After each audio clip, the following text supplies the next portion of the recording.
What's up, beautiful people? Angela, you are up this morning. Good morning. What's up, Megs? Listen, guys, Megs is doing it, man, and Megs is doing it big. Last year, Megs came on the cruise with us.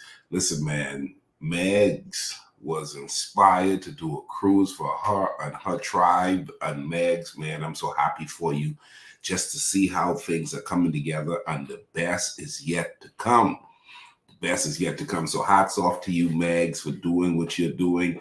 Angela rolled out a speaking series, man. Angela, you are doing it. I really believe that you're one of the best out there, and the world needs what you have. And so please, please, please, over the next 6 months, over the next year, Angela, listen, man, I'm asking God to bring it all together, all the back end stuff, everything that you need to literally influence the world when it comes to children's ministry. Angela Marks, I'm so glad you're in my corner. I'm glad you're a friend. And let me tell you something. I'm encouraged, I'm inspired, I'm reminded every day to keep on chipping at it, because I got people like Miss Cynthia backing me. Miss Cynthia, I will be at Legacy Preparatory Dallas campus this morning. This morning I'll be teaching and speaking to students, all because of your connection. Thank you for believing in me, and thank you for influencing so many through your gift and how you've decided to just say, I'm going to bless young ladies. I'm going to bless young people from my campus and throughout the Dallas area. Well, this morning, we're going to do it. We're going to do it. Listen, man, that's awesome, Megs. I told you all Megs is doing it. I tell you all Megs is doing it. So listen, if you are going to take it to the next level, you've got to get yourself out of your comfort zone and do it scared sometime. Sometimes you just got to do it scared. You just got to know, listen, if God be for me, who can be against me? And then what you have to do is you have to equip yourself, get the knowledge, get the understanding. This, what I call back to school week. This is our back to school week. And I want you to know, hey, you need to remain a student. Let me say it again. You need to remain a student. You need to know that there are some things you don't know. And in order for you to get what you should have, you're going to need to get to know what you need to know. Now, sometimes that demands that you bring some people around you to help you with your blind spots. That means sometimes you need to bring some people around you to help you with clarity. So remain a student. Just decide, you know what? As long as I'm in the earth, I'm going to be a student, a lifelong learner. Now, I know there are people, Miss Cynthia, I know there are people, Megs, who oftentimes feel as though, boy, as soon as I finish this, I'm done. Well, the truth is, as long as there's life in the body, you need to tell yourself, I'm never done. Hello? I'm never done. Oh, Miller, man, that's frustrating to think you're never done. I'm not talking about being so active that you're tired and frustrated and you're burned out and you're overextending yourself. That's not what I'm talking about. I feel that there are a lot of people who aren't living life right. The Bible said there is a way that seemeth right unto a man, but the end thereof is destruction. I believe, Angela, I believe destruction comes in the form of stressed out. I believe destruction comes in the form of us not doing well. Even though sometimes we try to talk the talk and walk the walk, at the very core, we're in denial. And I'm teaching people, if you're going to live life effectively, you cannot be in denial. You have to address what I call the elephant in your room. I believe you have to address the skeleton in your closet. Remember this. Remember this. There is a way that seemeth right unto a person, but the end thereof is destruction. You want to end well. Lynette, come on, commit right now. You want to end well. You want to do well. Well, one of the ways to end well, one of the ways to do well is to be a lifelong student. okay? To be a lifelong student. Now, here's what I've been asking people to do. I've been asking people to please stop getting distracted by other people's thriving, winning, or accomplishments. I believe you can learn from others, but you should never want to be someone else.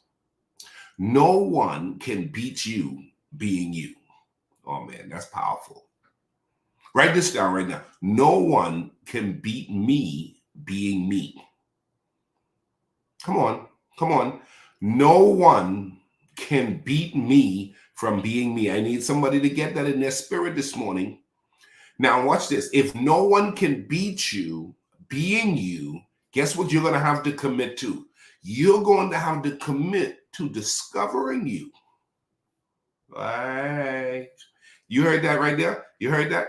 You have to commit to discovering you. It is possible to have lived a long time and not really know who you are. Let me say it again. It's possible to live a long time and not know who you are. I found myself there.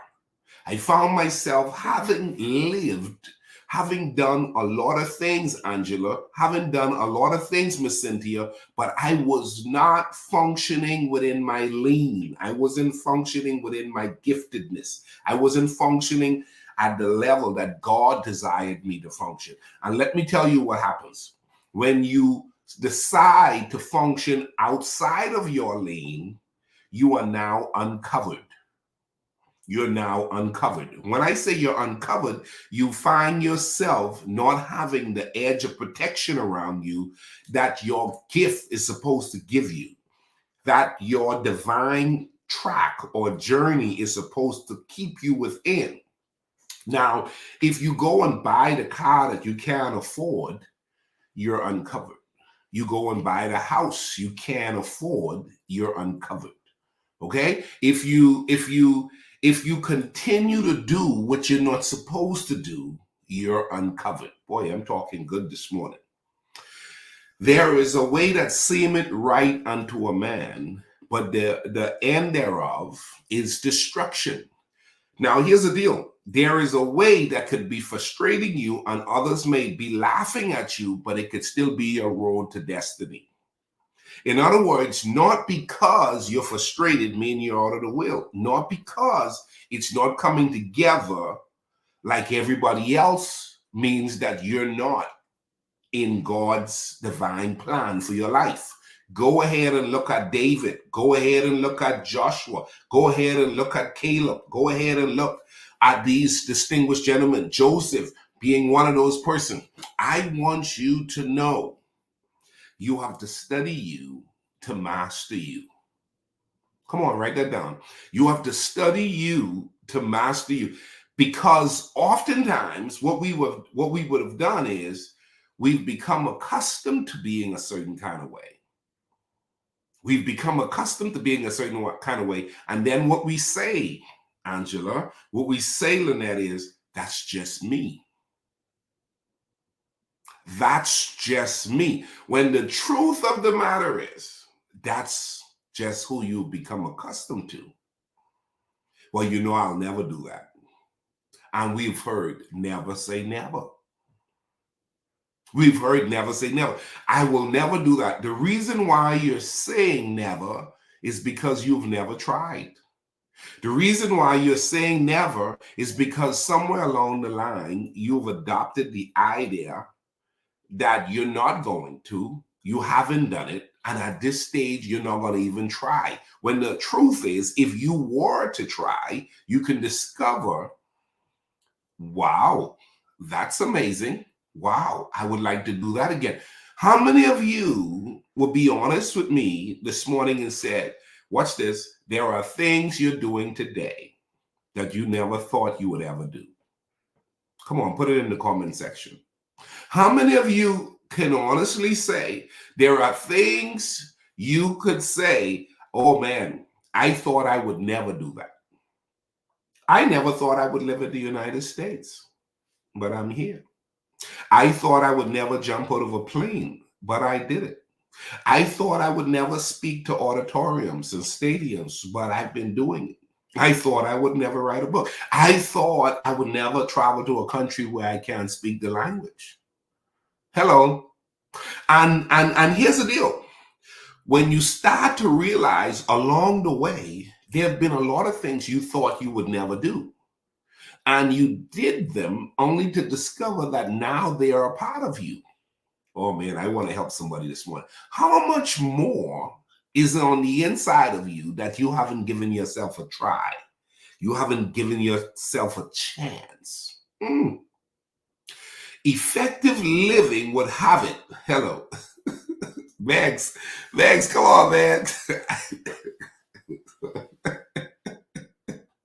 You all right with me, Max? All right?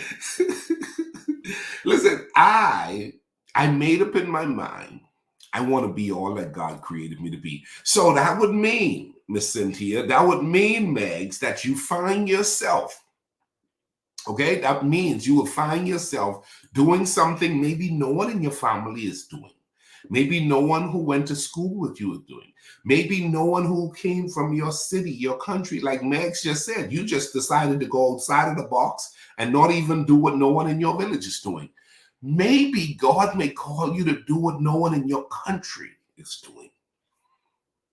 What if you're the first one to do it? What if you're the first one to do it? Angela, isn't there still so many things that are first time? Like first time, nobody, oh man, a lot of people aren't even pushing to be the first time. You know the nerve you have to be the first time? You've got to do what God's calling you to do. So write this down. Lord, help me to do what you're calling me to do. Every day. Pray it. Write it down. Lord, help me to do what you're calling me to do.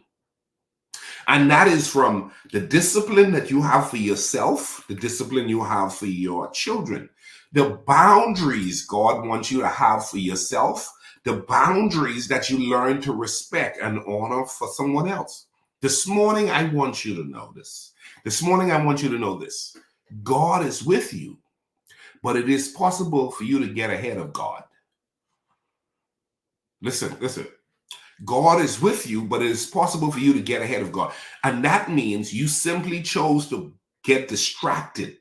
That's one of the reasons why I'm very suspicious of people who are activating their work responsibility based on the common behavior of everybody else. In other words, everybody else is doing it.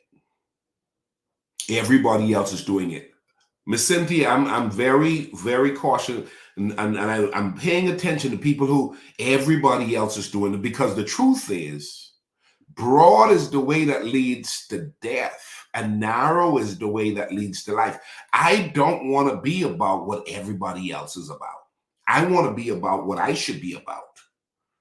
And so I want to remind you of this. Listen, guys, someone is assigned to help you. I really believe that the power and purpose for someone coming alongside you will elevate you to your promise. There's a place that you belong. You're going to need someone to help you to get there. There are places you're needing to go you can't get yourself. When you do the assessment, you got to realize you're not wired a certain kind of way. But there are others who are wired, unlike you, who can help you with where you have deficiencies. When you study yourself, you come to understand you don't have it all. That's why human beings are so powerful. When we learn that we're better together and we let ourselves be surrounded by people who are stronger than us in areas where we need those strengths, guess what that does? It takes us to new levels and new heights. This morning I woke up and I sent out a few emails, and all of the emails I sent out were to people who were stronger than me. Yesterday, I looked at something Angela did and I thought, my God, I need one of those. Angela is better than I am in that space. I would have had a hard time trying to figure that out.